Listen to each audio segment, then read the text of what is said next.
When I was in graduate school, my study of the classical rhetoricians was influential to me, and so I was interested in the dialogue between Plato and the Sophists, and frankly was kind of on the side of the Sophists in that one. I was influenced by Aristotle's powerful conceptualizations of various elements of communication.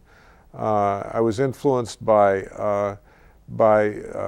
Campbell, Blair, and Whately, whom we studied, and their focus on language and language dynamics. Interested in Francis Bacon's rhetoric, and then in the more contemporary world, in a lot of the writings of Kenneth Burke, although I take issue with Burke in sometimes. After I finished my PhD, I think one of the most influential books early on is Václavik, Bevan, and Jackson's Pragmatics of Human Communication, which opened for me a whole way of thinking relationally in what ultimately became I would call a social construction way of thinking about communication.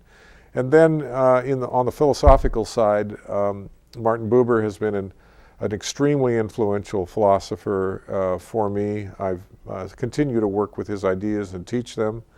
And I mentioned Martin Heidegger and Hans-Georg Gadamer are two other German theorists who've been very influential. Got to study with Gadamer for a semester at Boston College when he was there in the 80s. And in addition, after I'd studied with Gadamer, I was influenced by Mikhail Bakhtin's writing about language particularly.